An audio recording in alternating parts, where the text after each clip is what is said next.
అధికారం చేతిలో ఉంది, వ్యవస్థలన్నీ మనం చెప్పినట్లు వింటున్నాయనే ఒక రకమైన అహంకారపూరితమైన ధోరణి ఆంధ్రప్రదేశ్లో కూటమి పార్టీలకు సంబంధించిన నాయకులు, ఎమ్మెల్యేలు, మంత్రులు పతాక స్థాయిలోకి వెళ్ళింది. రోజు ఏదో ఒక సంఘటన ఎక్కడో దగ్గర జరుగుతూనే ఉంది. తనకు ప్రోటోకాల్కు విరుద్ధంగా కుర్చీ వేయలేదు అని ఆగస్టు 15వ తేదీ కడప ఎమ్మెల్యే గారు అక్కడ నుంచి మొదలైతే ఈ వారం రోజుల్లోనే ఎన్ని సంఘటనలు. గుంటూరు ఈస్ట్ ఎమ్మెల్యేది అదో కథ, ఆముదాల వలస కోన రవికుమార్ది ఇదో కథ, శ్రీశైలం ఎమ్మెల్యే ఆ బుడ్డ రాజశేఖర్ది ఇదో కథ, అనంతపురం ఎమ్మెల్యే దగ్గుపాటి వెంకటేశ్వర ప్రసాద్ది ఆయనదో కథ. ఈరోజు ఇంకా తెందులూరు ఎమ్మెల్యే చింతమనేని ప్రభాకర్ ఆయన అనుచరులు వెళ్ళి అక్కడ అబ్బాయి చౌదరి, వైసీపీ ఇన్ఛార్జ్ మాజీ ఎమ్మెల్యే అబ్బాయి చౌదరి, ఆయన పామాయిల్ తోట ఉంది, పామాయిల్ తోటలో గెలలు పోసుకుంటుంటే వీళ్ళపై దాన్ని అడ్డుకోవడం, నానా రచ్చ చేయడం, వ్యవసాయ పనులు కూడా అడ్డుపడుతూ ఉండడం. ఈ కథలు పతాక స్థాయిలో ఉన్నాయి. అంటే ఈ అన్నిట్లోనూ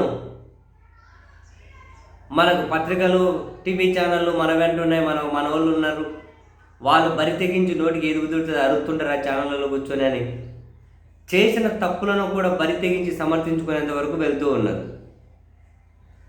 కానీ ఈ 4-5 రోజుల నుంచి నిత్యం వార్తల్లో ఉంటూ వస్తున్నది మాత్రం అనంతపురం ఎమ్మెల్యే దగ్గుపాటి వెంకటేశ్వర ప్రసాద్ ఎపిసోడే. వార్ 2 సినిమా రిలేటెడ్ జూనియర్ ఎన్టీఆర్ని, చివరికి వాళ్ళ తల్లిగారిని కూడా తీవ్రంగా దూషిస్తే ఎన్టీఆర్ అభిమానులు ఫైనల్గా 2 రోజులు డెడ్లైన్ అని ఇచ్చారు. చలో అనంతపురం పిలిపిస్తాం, మేము ప్రజాస్వామ్యంలో ఉన్నాం, ప్రజాక్షేత్రంలో మేము కూడా అడుగు పెడతాము అని చెప్పి చాలా కీలక కామెంట్లు చేశారు. అయితే ఎప్పుడైతే అనంతపురం ఎమ్మెల్యేని ముఖ్యమంత్రి చంద్రబాబు నాయుడు గారు పిలిపించి మాట్లాడిన తర్వాత కూడా తాను చేసినటువంటి వ్యాఖ్యలను సరిదిద్దుకునే విధంగా ఆ ఎమ్మెల్యే మాట్లాడలేదు. బేస్డ్ ఆన్ దిస్ కొన్ని ఛానళ్ళు జూనియర్ ఎన్టీఆర్ని ఎమ్మెల్యే తిట్టడం పైన చంద్రబాబు గారు మద్దతు ఇచ్చారు అని, ఆ ఎమ్మెల్యే వెనక చంద్రబాబు గారు నిలబడ్డారు అని వరుస పెట్టి బ్రేకింగ్లు వేసుకుంటూ వచ్చారు. నిజమే, ముఖ్యమంత్రి గారిని కలిశారు. ఈ అంశానికి ఫుల్ స్టాప్ పెట్టాలి అనుకుంటే ఆ ఎమ్మెల్యే గారి నుంచి ఏదో ఒకటి క్షమాపణలు, లేకుంటే ఏదో జరిగిందనో ఏదో ఒకటి అయితే వివరణ అయితే కావాలి కదా. ఎన్టీఆర్ ఫ్యాన్స్ని సాటిస్ఫై చేసే విధంగా, వాళ్ళను కన్విన్స్ చేసే విధంగా ఆయన ముఖ్యమంత్రి గారిని కలిసిన తర్వాత కూడా ఎమ్మెల్యే ఏ స్టేట్మెంట్ ఇవ్వకపోతే డిఫాల్ట్గా అదే అనుకుంటారు కదా. ముఖ్యమంత్రి గారు కూడా ఆ ఎమ్మెల్యే వెనక నిలబడ్డారేమో అని. సో అదే మీడియాలో ప్రముఖంగా వచ్చింది. బహుశా దానివల్ల మరింత డ్యామేజ్ జరుగుతుంది అని చెప్పి అనుకున్నారేమో తెలియదు. కానీ చివరికి ఇప్పుడు అదే మీడియాలోనే మళ్ళీ వార్తలు వస్తూ ఉన్నాయి.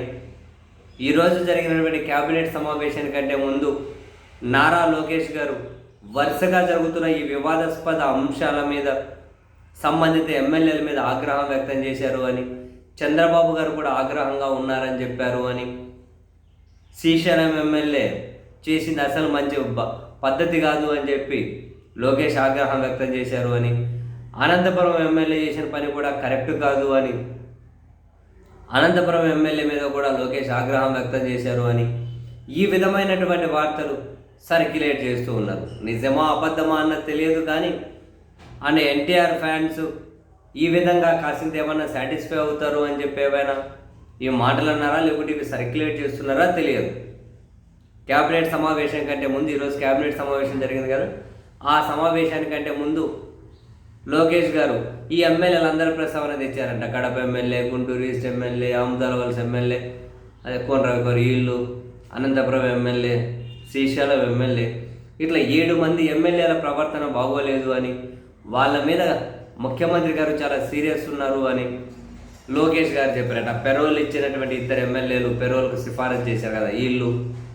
అదే సమయంలో హోంశాఖ మంత్రి అనిత గారికి కూడా లోకేష్ సూచన చేశారు అని, ఎవరైనా టీడీపీ ఎమ్మెల్యేలు పెరోల్ కోసం సిఫార్సు ఇస్తే 1-2 సార్లు చెక్ చేసుకొని ప్రాసెస్ చేయండి అని చెప్పి చెప్పారు అని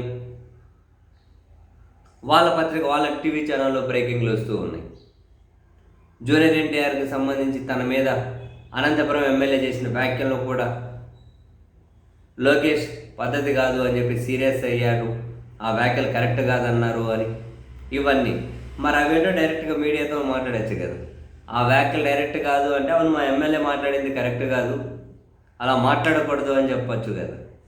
ఆ ఎమ్మెల్యే ఏమో నాకు సంబంధం లేదు ఎడిటెడ్ అంటారు. ఆ వ్యాఖ్యలు ఆ ఆడియో రిలీజ్ చేసిన ధనంజయ నాయుడునేమో ప్రెజర్ చేస్తారు.